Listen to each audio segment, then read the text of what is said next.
And I got a phone call saying, look, Top Gear, we're looking for a girl who can drive and we've heard about you. So I was like, okay, hi. Yeah, And then perfect. I had Perfect. Yeah. and because I'd been racing since I was 12 and then I'd been racing Yep. cars from the age of 17, I did a screen test and they clearly were that desperate. They went, we'll take her, I ship her don't in. think so. My name is Jim Farley, and this is Drive.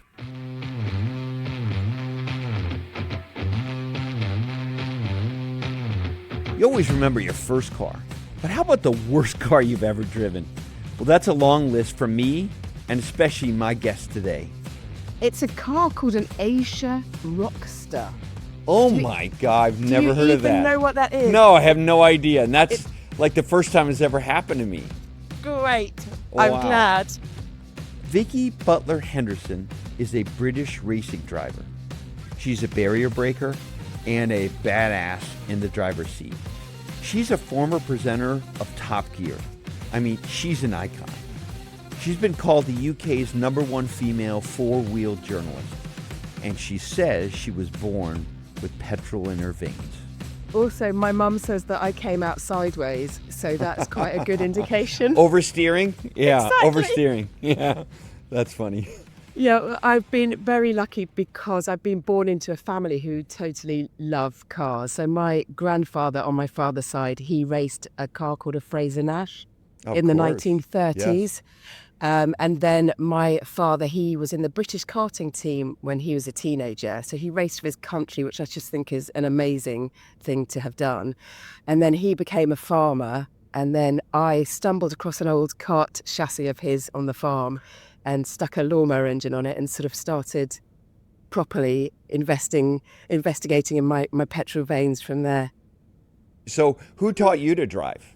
Well, I would say my dad, and I've got so much to thank him for, because honestly, if he'd have been into golf or Right. something else, I would have been offered a different world. But really interestingly, I think, is I've got a sister who's only 18 months older than me, and she and I both started practicing in a kart, a 100cc engine on a kart at a racetrack. And we both started, and she really didn't like it, whereas I loved it and made it my career. And I just think that's so interesting that we both got the same genetics and the same opportunity, but it's just something inside you. If it ticks with you, you go with it. Oh, I totally agree with you. And so what were the rules in your house about driving? So it sounds like the rules are, if you want to learn how to drive, your dad really knew what he was doing, and your grandfather. So it's like, get in a cart first, understand car control, and then we could talk about it. Yeah, exactly. Well, from tractors, I then took anything. We had like a VW Transporter van. I see. Yep. And I used to take that on the stubble fields and just sort of, learned my trade that way, and then started racing karts. But I was 12 years old when I did my first kart, so I feel I've packed in quite a lot before that. That's amazing. And literally, you'd be like a third generation racer. Yes. Yeah. Exactly. Yeah. What is it about the UK? Like, there's so many interesting things being a car company CEO when I look at the UK. First of all, it's definitely the most car crazy place on the planet. People say, no, California. I'm like, absolutely not. The UK, you go to Goodwood, you go to the parking lots of Goodwood, you see stuff that you don't see anywhere. People dress to match their car that they have. Yeah. I mean, it's unbelievable. But where does that come from? Because it wouldn't be obvious to people. Yeah, I know. I think we're very lucky that we have been the home of motorsport. So many, for example, Formula One teams are based here. Right. And we have such a rich sort of heritage with motorsport. We have bred so many people from karting all the way up into IndyCar, Dario Franchitti, or into Formula One. I think that has definitely helped. And our passion is because, I don't know, maybe it's because we're comparative to on a very small island. So we have to kind of, make our mark. And I think getting a car is a real rite of passage and a full independence. And we can personalize our cars, which we Yep. have done over the years. And I think that's what makes us slightly bonkers about it. And we're a bit crazy too, I think, Well, most I of love us. it. I love it. I feel so home in Oh, Detroit. I feel so yeah. home on Woodward Avenue driving, a muscle car. I feel so at home driving anywhere in the UK because you have such a vibrant motorsports. Yeah. It's a pinnacle of motorsports, as you said, and the same would go for California. But what's interesting in our industry, you see a lot of data like what's the most popular color globally. But do you know which country, major country, has the highest sunroof mix of any country on the planet when sunroofs are super popular? Oh, geez. It's got to be a country that doesn't have sun. So is it us? Is it the Yes, UK? UK. The UK has the highest share of sunroofs Oh when my they were God. super popular. Now they're all fixed glass roof, but back then, like literally Yeah. 10 years ago, if you looked at all like, Holland, number one tow hitch country. Uh, the UK, number one Oh, sunroof. It's so fascinating. I think that is that's pretty so mad. fascinating. I know. Yeah. But also, right, I would never tick a sunroof, but my husband would. And I don't know quite why. We always have a row when we're in a car with a sunroof. He likes it open. I don't. I like it shut and I like the blind closed. Where do you sit with sunroofs? I'm not. I'm kind of with you. I like a car that's open or closed. And if it's Yeah, closed, a sunroof is not immersive enough for me. exactly. Like you like if you're gonna have a sunroof open, might as well the whole top be down. Then you have a different experience. Oh, Yeah, yes. yeah. 100%. So it's kind of like a half measure to me. But so what's Yeah. in your garage now? So I have a Mark 1 Fiesta. You do? I Oh my do. God. From 1978, and my granny bought it from new, and it's bright yellow, and I have that, and it's all 957 cc of its tiny little engine. And what's the interior? What color is the interior? It's the black and white check. Nice. Oh, that's classic. I honestly, it's so sweet just to go in it and smell it, and the choke and 4 speeds, and it's just really delicious. Now, So, I've done a lot of research on the Mark 1 Fiesta, oh, and it's a really tell me. interesting, yeah, it's a really interesting story, actually. So, there was a huge debate in the company about that car. It's one of the biggest kind of fights, in a way, at Ford globally over that Mm. car because the father of that car winds up being an American. His name is Hal Sperlich, and he was the actual product planner that suggested we take the Falcon and make the Mustang. He was also the father of the Chrysler minivan. He pitched it at Ford. The Ford management said no. Iacocca left to go to Chrysler, bought this guy because he was so smart, invented the K car and the minivan. Anyways, back in the early 70s, there was a big discussion about whether we should go front wheel drive or stay rear wheel drive for a global small car. And actually, the UK team was advocating rear wheel drive because of all the Yes. success of Cortina and Escort and Capri. yes, Capri. And so they were like, no, it's got to be a Ford. It's got to be front wheel, rear wheel drive. Well, Hal went to Europe. He was the head of product planning for about 6 months, and he studied the Fiat product that went front wheel drive, which was the first one. And he came back and went to Mr. Ford, Henry Ford II, and said, look, I know our team's telling us rear wheel drive, but we have to go front wheel drive. It's a better technology. It'll be more enduring for the company. And so they had a huge fight. I have all the meeting minutes, actually, when Wow. who said what to whom.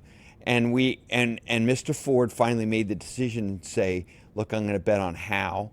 And then he said, Hal, you go over and engineer it.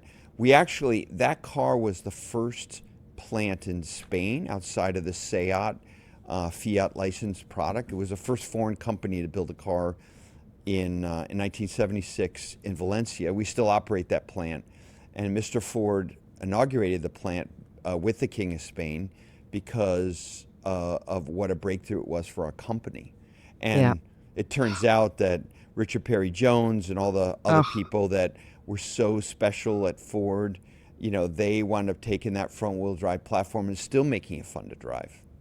Yeah, Richard Parry Jones for me is a total hero because he made cars handle so well. He made, Yes. front wheel drive a total joy. Yes. And my early years as a journalist reviewing cars, his name was always sort of lit up in lights.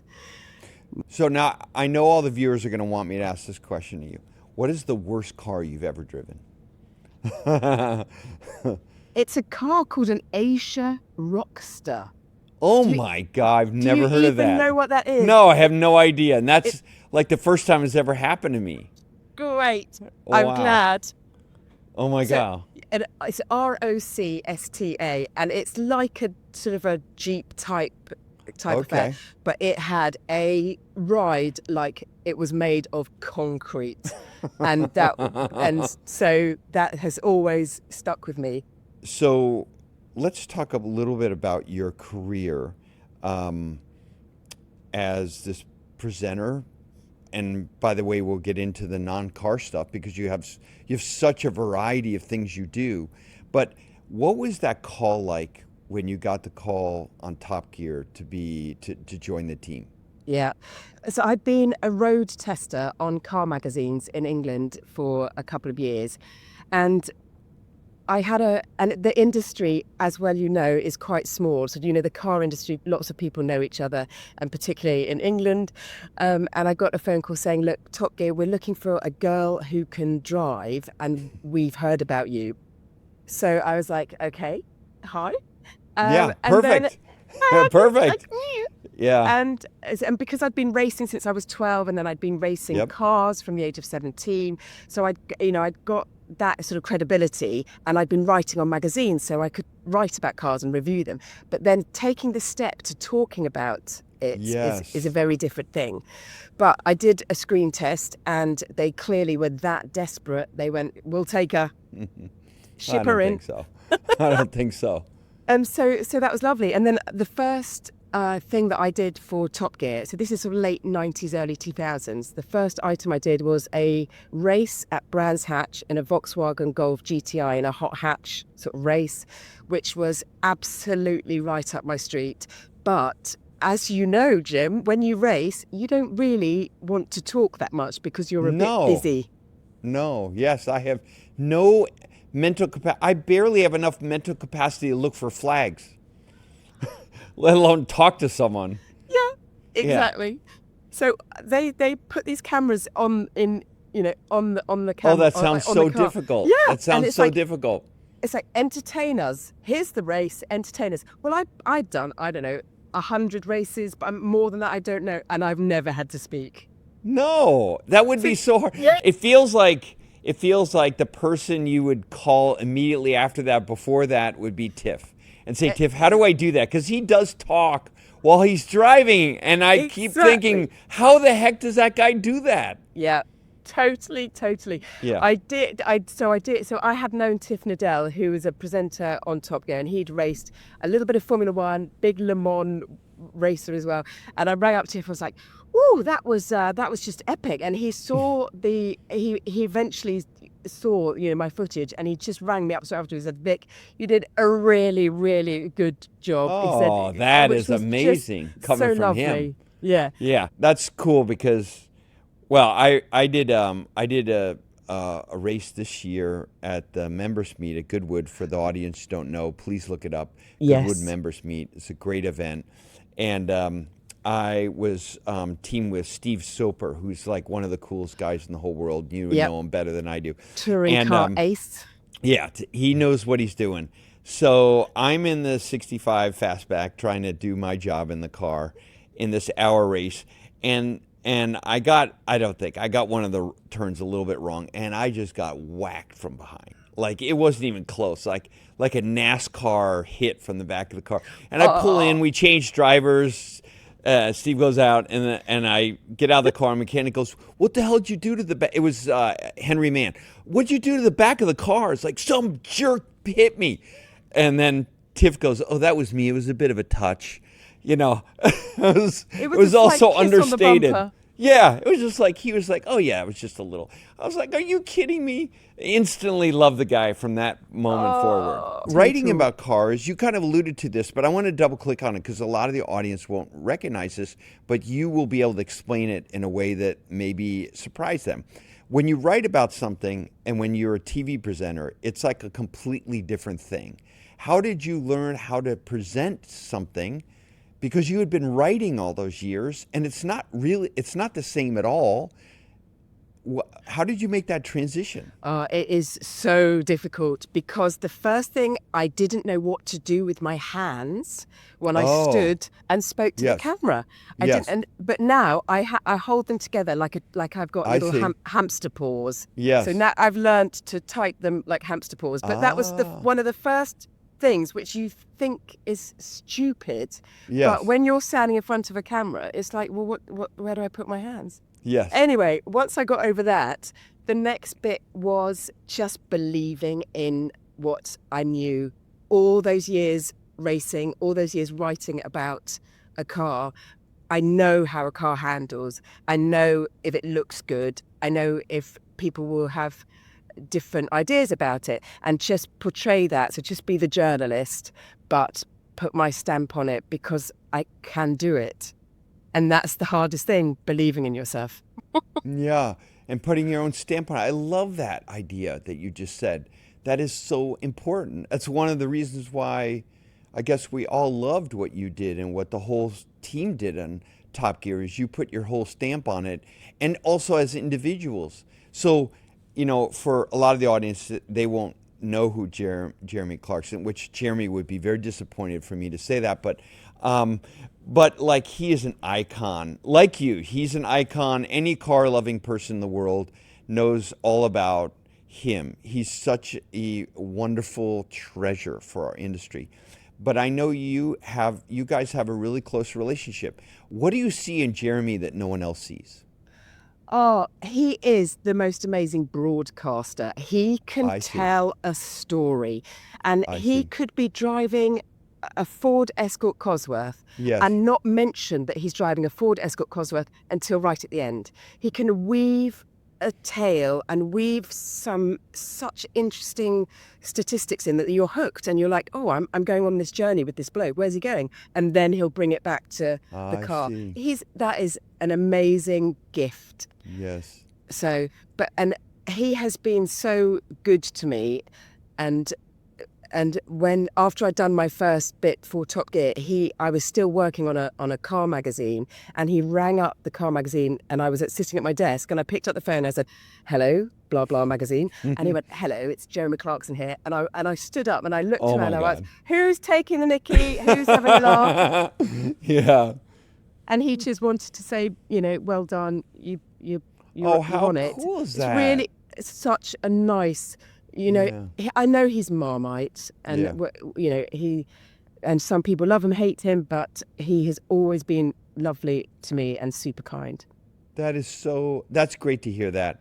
As a CEO of Ford, I've never had the chance, but I'm like you, a lifetime car person and living in the UK for 7 years, obviously before that knew everything about him. But it's Yeah, so nice for me to hear the story like that, yeah, that someone who doesn't need to do that did that yeah, because they just want to make the world a better place and to yeah. reward people that have skill at what they do. Yep. But Jim, I see that about you as well, because I know that you've done your recent tour in Yes, the van, and you yes, went round and you went down to grassroots level and to see, yes, of various course, parts of your company. of And course. I bet that you touched a load of people that way as well.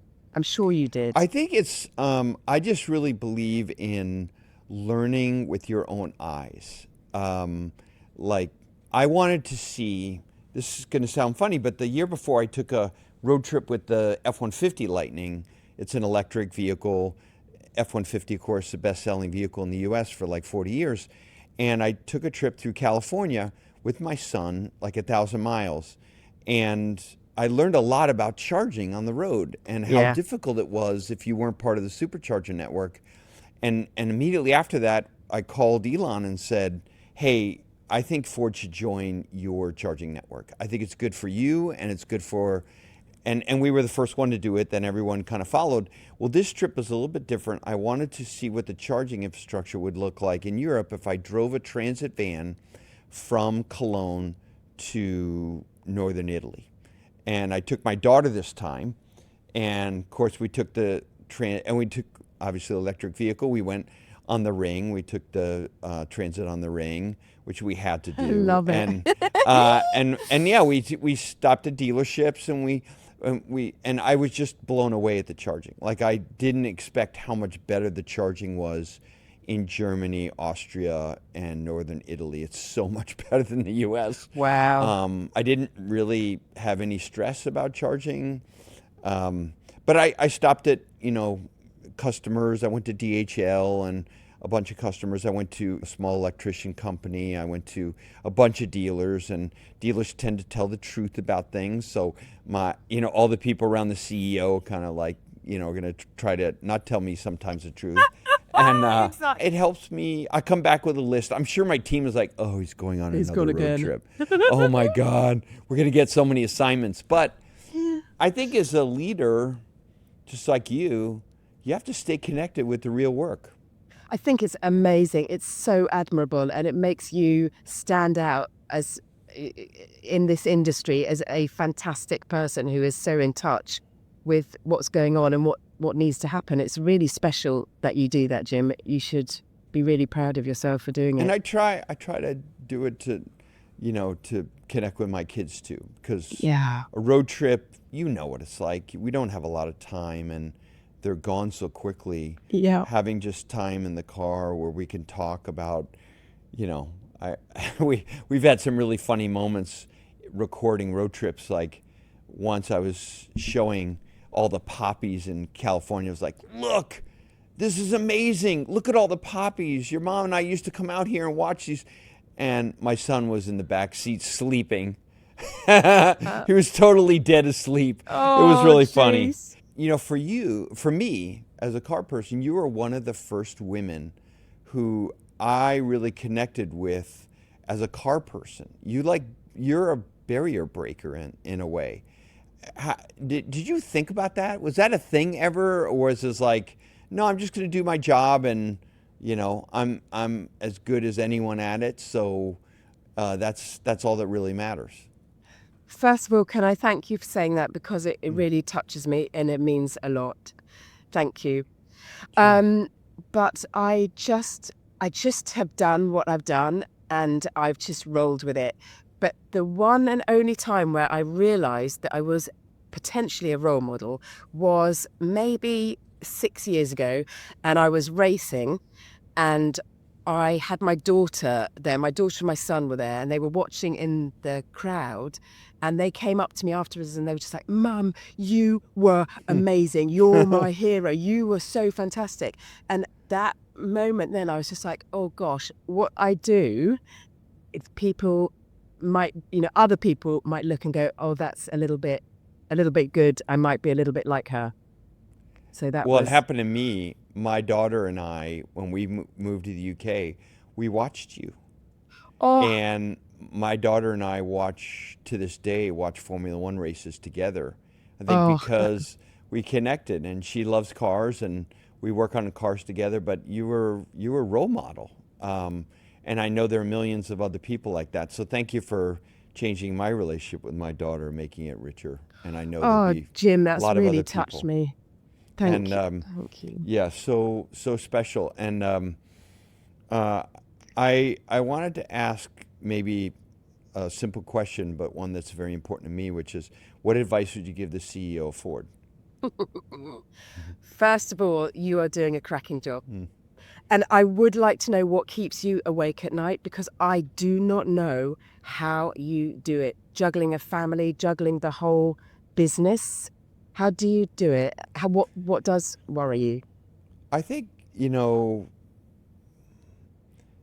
I think a lot about our factory workers. Yeah. My grandfather was an hourly worker. He started the company in 1913. He had nothing. And so his job at Ford, like so many people at Dagenham around the world, engineers in Dunton, around the world, Ford is a kind of company that has enough scale that can really change people's lives. What I think about, how can I make sure the company is a winner in this transition to digitally defined vehicles and low carbon transition for the industry? How do I make sure that our hourly workers, who have basically no say in the company, they're there making our products every day, and they trust us as leaders to make good decisions, so they were busy to make a great life for themselves and have a great career at Ford. I guess that's what keeps me up, is the pressure, thinking about how do I make the right choices? Because most of the decisions that walk into my office are decisions that no one else wants to make. Yeah, absolutely. And Yeah. and so I think a lot about those people, and I go to our plants and meet them because I want to visualize, the output of our decisions. Yeah, absolutely. But Yes. and when I drive a car, always try and think about the people who've made it, because a car, Yes. a car I might say, oh, this interior is not quite right, or Yes. something there, and I feel that I must always think about the person who's made it, the person who's designed it, because they're Thank you. people. They are people. Yes. A car doesn't appear by magic. Yes. People make it, and Totally it's right. teamwork. Yes. So that's super important from Well, my end of things when I review things, and equally for you, more importantly for you. yes, we wait with every word. What did Vicki like it? Is it okay? What has she Fifth gear or whatever. said? Whatever. We are Oh, always very anxious when you oh, drive our products, and I appreciate yours. Well, I've had such a good time learning from you, and I have to oh, tell you one more time, you are one of the most important treasures of our industry. You have inspired so many people. You're connected to the product. You matter deeply to all of us in the car business, and it's such a pleasure just to learn a little bit more about you and a little bit more about your career. And I just want to say thank you for making our industry that much better. I'm really chooked. It's Yeah, really, I thank you so much, because that is really kind. Gosh, of I'm so course. sorry. And no, Oh, I'm saying that because I've watched you for so many years. Look, car executives, we have bad days too. We have good days, and when I see you in a vehicle evaluating it, it reminds me of our responsibility to make a good car, even if it's a Fiesta, or especially if it's a Fiesta. And I just want to tell you, as a CEO of Ford, that means a lot to me and a lot to other oh, people. That's all. And oh, you should know that. that's so kind. It's gone into my heart, and I'm so grateful. And you need to know that you're a very special person too. For you are such a different CEO Yes. to so many, not only in the car industry but around the world, in various industries. And also, I want to thank you and Ford for thinking about women as well when you create Yes. a car, because I Yes. know that you've the seatbelt that you have designed specifically for women who've had mastectomies is Yes. fantastic, and the focus on women is really important, because we aren't usually as big as men, so we don't need really big seats. We need slightly different seats, and we need a nice thinner steering wheel. All these things make us feel seen and heard. That's So true. I had a really interesting guest on my podcast. It's a woman who was in corporate America, and she was very frustrated about being kind of not respected when she bought a car or when she serviced her car, which to me was kind of like, what? Is that still go on? She's like, yes, Jim. So she decided to cancel her corporate career and start a repair facility where all the people work there are women, and all the customers are there are oriented towards women, and she's been wildly successful as a person, as an entrepreneur, because she saw this opportunity in the market that was totally underserved, and she actually has a kind of commitment to make people's lives better, and the jobs she creates are really good paying jobs. And there's a lot of people like my daughter who are totally into cars and would love to pursue a career and didn't know how to, and she opened that door for a lot of people. this podcast itself, I've learned so much about what you just said. But yeah, Ford's that kind of company. People come here to. I met a safety engineer, and I said, "What are you doing?" He said, "Well, this is a side project. I was a doctor at the Philadelphia Children's Hospital, and my daughter was killed in a car accident because of internal injuries. So I'm creating a test device for adolescent children because it's not required by law, but I just, I realized that I Wow. could save more lives going to Oh, Ford than being a doctor. And wow. all these people die like my daughter, and I don't want that to happen. And so on my lunch hour, I create this device that it's a test dummy, some people would say, but it's an adolescent. And they have different internal organ structure than the test dummies that we use to test, which are full grown adults. And he said, I know this will save lives. I said, what's your favorite day at work? He said, when I'm driving home and I see an accident, I see someone on the phone calling someone that they love saying I'm okay. Yeah. Wow. That's Ford. Wow. Wow. That's why That's, many people come to Ford yeah. because they realize that they can have a big impact on people's lives. So, Yeah. well, thank you so much. I don't want to keep you from your family anymore. I hope to see you soon. Hope for some really cool car event somewhere. Uh, Totally. And until a then, hug, please.